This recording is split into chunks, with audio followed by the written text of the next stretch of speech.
প্রিয় ছাত্রছাত্রীরা, আশা করি তোমরা সকলে ভালো আছো। আগের ক্লাসে আমরা চতুর্থ শ্রেণীর পড়া যত পর্যন্ত আলোচনা করেছিলাম, আজ তারপর থেকে আলোচনা শুরু করব। যদি তোমরা আগের ক্লাস না দেখে থাকো, তাহলে ভিডিও ডেসক্রিপশনে আগের ক্লাসের লিংক দেওয়া আছে, সেটা দেখে নিও। তাহলে চলো আজকের ক্লাস শুরু করি। এবারে দেখো কি বলছে বলছে স্কুলের প্রদর্শনী।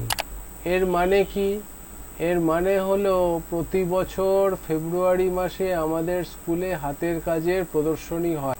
প্রথম শ্রেণী থেকে দ্বাদশ শ্রেণী পর্যন্ত ছাত্রছাত্রীরা তাদের নিজেদের আঁকা ছবি, পেপার কাটিং, মডেল, রুমালে হাতের কাজ, পুতুল ইত্যাদি তৈরি করে প্রদর্শনীতে নিয়ে আসে। ছাত্রছাত্রীরা বিষয় অনুযায়ী বিভিন্ন ঘরে বসে।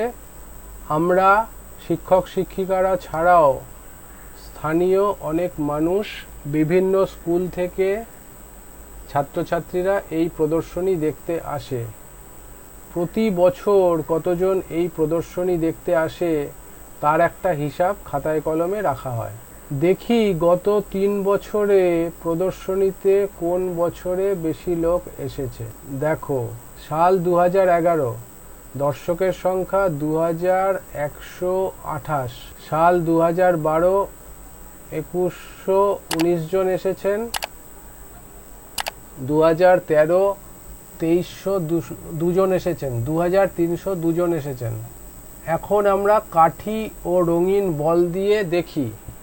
মানে কি, 2011 সালের দর্শক সংখ্যা আমরা কাঠি ও রঙিন বল দিয়ে দেখাবো।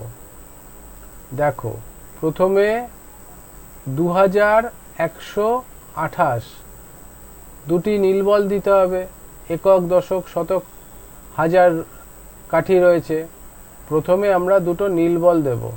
এখন আমরা একটা সবুজ বল দেব শতকের ঘরে। এখন আমরা দুটো হলুদ বল দেব দশকের ঘরে, এবং 8টা লাল বল দেব এককের ঘরে। বোঝা গেল? এখন আমরা এইটাকে কথায় লিখে দেব 2128। 2000ও লিখতে পারো। বোঝা গেল? 2128। এবারে আমরা 2012 সালের দর্শক সংখ্যা কাঠি ও রঙিন বল দিয়ে দেখাবো। দেখো, প্রথমে হাজারের ঘরে দুটি নীল বল দিতে হবে, শতকের ঘরে একটি সবুজ বল দিতে হবে, দশকের ঘরে একটি হলুদ বল দিতে হবে, আর এককের ঘরে 9টি লাল বল দিতে হবে। তাহলে হয়ে গেল 2119। এখন আমরা এটাকে কথায় লিখে দেব 2119। 100তেও লিখতে পারো। এবারে দেখো, 2013 সালের দর্শক সংখ্যা 2302। সেটা আমরা বল ও রঙিন কাঠি দিয়ে বসাবো। এখানে ফাঁকা ঘরে আগে লিখে নিতে হবে 2302। বোঝা গেল?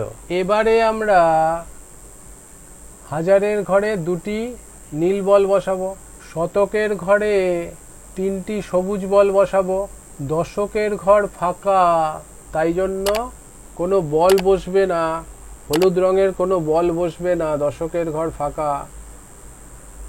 আর এককের ঘরে দুটি লাল বল বসাবো। বোঝা গেল? এখন আমরা এটাকে কথায় লিখে দেব 2302। 300তেও লিখতে পারো। বোঝা গেল? এবারে দেখো, আমরা পরের পাতায় যাচ্ছি। এটা শেষ হয়নি।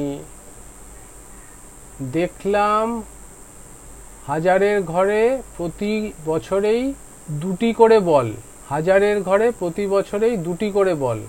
দেখো, 2011তে হাজারের ঘরে দুটি বল, 2012-এ হাজারের ঘরে দুটি বল, 2013-এ হাজারের ঘরে দুটি বল। তাহলে লিখে দাও হাজারের ঘরে প্রতিটি বছরেই দুটি করে বল আছে। এবারে দেখো, শতকের ঘরে 2011 আর 12 সালে, দেখো 2011 আর 12 সালে একটি করে বল আছে। লিখে দাও একটি করে বল। আর 2013 সালে দেখো শতকের ঘরে 3টি বল আছে। লিখে দাও 3। যেহেতু 3 বৃহত্তর 1, মানে 3 একের চেয়ে বড়, এই চিহ্নটাকে বলে বৃহত্তর আর এই চিহ্নটাকে বলে ক্ষুদ্রতর। ঠিক আছে? মানে যেদিকে হাঁ মুখ থাকবে সেটা বড়, তাহলে 3 বড় 1-এর চেয়ে। তাহলে 2013 সালে 3টি বল আছে, যেহেতু 3 বৃহত্তর 1, তাই 2013 সালে লোক সংখ্যা সবচেয়ে বেশি। এর থেকে আমরা সিদ্ধান্ত নিতে পারলাম। বোঝা গেল? এবারে দেখো কি বলছে, বলছে আবার 2011 ও 12 সালের মধ্যে দশকের ঘরে 2011-তে দেখো, দশকের ঘরে 2011-তে কটা বল? 2টো বল, লিখে দাও 2টি বল।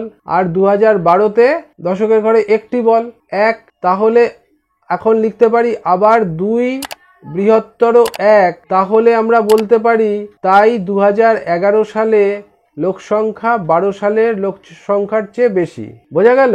এইভাবে আমরা বৃহত্তর আর ক্ষুদ্রতর বার করতে পারি। এবারে দেখো, এই সংখ্যাগুলিকে আমরা ছোট থেকে বড় এইভাবে সাজাবো, যেটাকে বলে ঊর্ধ্বক্রমে। ছোট থেকে বড় মানে ঊর্ধ্বক্রম, আর বড় থেকে ছোট মানে অধক্রম। ঠিক আছে? ছোট থেকে বড় মানে সব থেকে ছোটটা প্রথমে থাকবে, তারপরে তার থেকে বড়, তারপরে তার থেকে বড়, এরকম করে।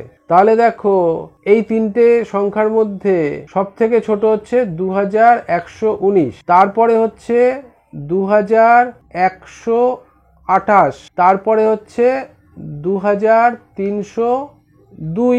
এটা হচ্ছে ছোট থেকে বড় বা ঊর্ধ্বক্রম। আর বড় থেকে ছোট বা অধক্রম কি? এর বিপরীতটা, মানে 2302টা প্রথমে লিখব, 2302 বৃহত্তর, তারপরের সংখ্যাটা লিখব, মানে তার থেকে একটু ছোট, 2128, তারপরে 2119। এটা বসানোই আছে। এবারে দেখো কি বলছে, তাই পেলাম স্কুলের প্রদর্শনীতে সবচেয়ে কম লোক এসেছিল 2012 সালে, আর সবচেয়ে বেশি লোক এসেছিল 2013 সালে। ঠিক আছে? বোঝা গেল? ভালো থেকো। আশা করি বুঝতে পেরেছো। কোনো সমস্যা থাকলে কমেন্ট সেকশনে গিয়ে কমেন্ট করবে, বন্ধুদের সঙ্গে শেয়ার করবে, তাতে তোমরা যেমন শিখলে বন্ধুরাও শিখতে পারবে। লাইক করো যদি ভালো লাগে, আর এই সিরিজের পরবর্তী ভিডিও সবার আগে পাওয়ার জন্য চ্যানেলটা সাবস্ক্রাইব করে দিও। সবাই ভালো থেকো, সুস্থ থেকো, টাটা।